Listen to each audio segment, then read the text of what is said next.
Hello students, welcome to Political Science class. Today we are going to start chapter 2 from your second book, that is Freedom. Freedom means liberty, independence. We want that nobody should interfere in our life. In human history also there are many examples of people and communities which have been exploited, enslaved or dominated by more powerful groups. This is a normal phenomena seen in every society that powerful one tends to dominate the weaker one. जो powerful होता है वो weaker one को दबाने की कोशिश करता ही है, लेकिन वो वीकर वन भी बहुत लॉन्ग पीरियड तक अंडर डोमिनेशन नहीं रह सकता। एक ना एक दिन वो उस डोमिनेशन के अगेंस्ट आवाज़ ज़रूर उठाता है। So at the same time we have inspiring examples of heroic struggle against such domination. So what is this freedom for which people have been willing to sacrifice and die? लोग अपनी life तक को sacrifice कर सकते हैं in order to gain independence. So we can say that there is a strong desire among human beings to control own life and destiny. हर कोई अपने life decisions खुद लेना चाहता है. They want to control their own future. Not only individuals but societies also value freedom to protect their culture. We can take the example of Indian society which fought against the British domination in order to protect their culture. So freedom is very much important phenomena for every individual and every society. The ideal of freedom. When we talk of ideal of freedom, the two great personalities that were Nelson Mandela and Aung San Suu Kyi from Myanmar, their struggle to independence of their country can be commemorated as the ideal of freedom. The autobiography of the Nelson Mandela, that is Long Walk to Freedom, in which he wrote about the struggle against the unjust constraints or the hurdles in the way of life of black people in the apartheid regime of the South Africa. And same in the case of Aung San Suu Kyi. She wrote in her book, that is Freedom from Fear, that unless the individual got freedom from fear, he or she cannot lead a dignified human life. Now what is freedom? Freedom means absence of constraints and able to make independent decisions. Means कि कोई भी हमारे रास्ते में रुकावट ना हो और हम अपने लाइफ डिसीजंस खुद ले सकें, कोई भी हमारी लाइफ में इंटरफेयर ना करे. और in other words, existence of conditions in which people can develop their potential or talent. Means condition of free society, वो free society जो हमारे life decisions में interfere भी ना करे और हमें हमारा potential और talent develop करने में helpful हो. So we can say that freedom has two dimensions. First, absence of constraints, and second, able to make independent decisions. So it is concluded that a free society would be one which enables all its members to develop their potential with minimum of social constraint. अब आपने देखा कि इस definition में word free society भी use हुआ है और मिनिमम ऑफ सोशल कंस्ट्रेंट भी यूज़ हुआ है. इसका मतलब कि कोई भी फ्री सोसाइटी जो है वो एब्सोल्यूट फ्री नहीं हो सकती. वहाँ पर कम से कम, बहुत ही कम लेकिन सोशल कंस्ट्रेंट्स होंगे ज़रूर. एक वो फ्री सोसाइटी जो हर मेंबर को अपना पोटेंशियल डेवलप करने का मौका दे, लेकिन उसमें कम से कम सोशल कंस्ट्रेंट हो.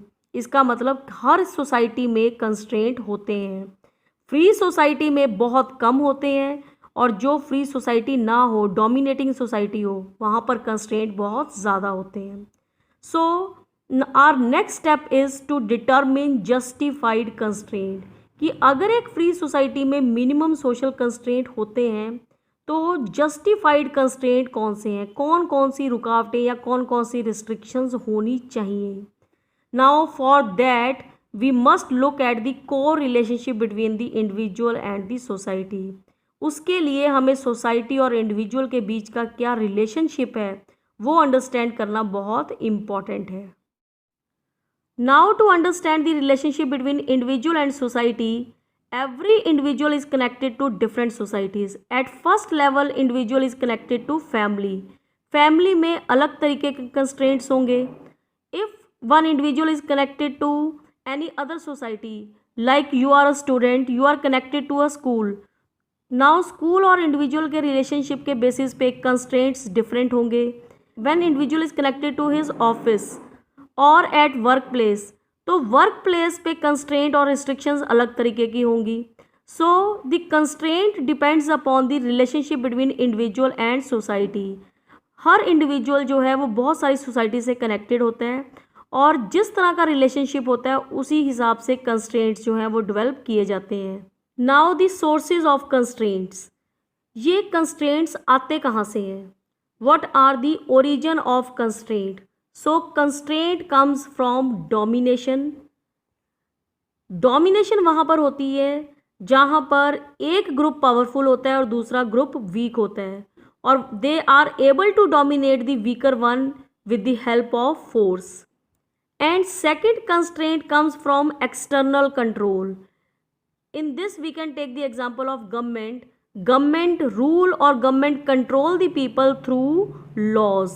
तो laws भी हमारे लिए एक तरह से क्या है? restrictions हैं. And sometimes the sources of constraint come from the social system like social inequalities. Here we can take the example of caste system in our country, and we can take the example of economic inequality, the difference between the rich and poor people.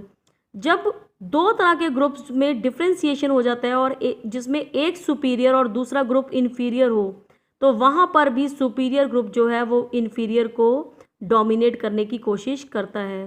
So the sources of constraint come from the domination, external control and the social inequalities. Now why do we need constraints? अभी आपने पढ़ा कि एक free society में भी minimum constraints होते हैं। इसका मतलब कि हमें कंस्ट्रेंट्स की ज़रूरत है। We need constraint to run any society smoothly. So we need constraint so that no society would descend into chaos. अब किसी भी सोसाइटी में बहुत सारे ह्यूमन बींग्स जो हैं वो अपना व्यू पॉइंट रखते हैं। अब हर कोई अपना व्यू पॉइंट दूसरे के ऊपर इम्पोज करने की कोशिश ना करे, तो उसके लिए कुछ कंस्ट्रेंट, कुछ लिमिटेशंस, कुछ रिस्ट्रिक्शंस होनी चाहिए, so that there should not be any kind of chaos or mismanagement. Then differences, disagreement may develop conflict. अब जितने ज़्यादा ह्यूमन बींग्स होंगे उतने ही व्यूज़ होंगे, उतने ही डिफरेंसेस होंगे। So there may be a disagreement and may develop the conflict. So conflict should not develop. There must be constraint in the society. Then some mechanism to control the violence. अगर conflict होगा तो violence भी हो सकता है। उस violence को control करने के लिए भी कोई सिस्टम, कोई मैकेनिज्म होना चाहिए। Some constraint should be there in society so that there should not be any kind of violence. Then respect each others view to live happily.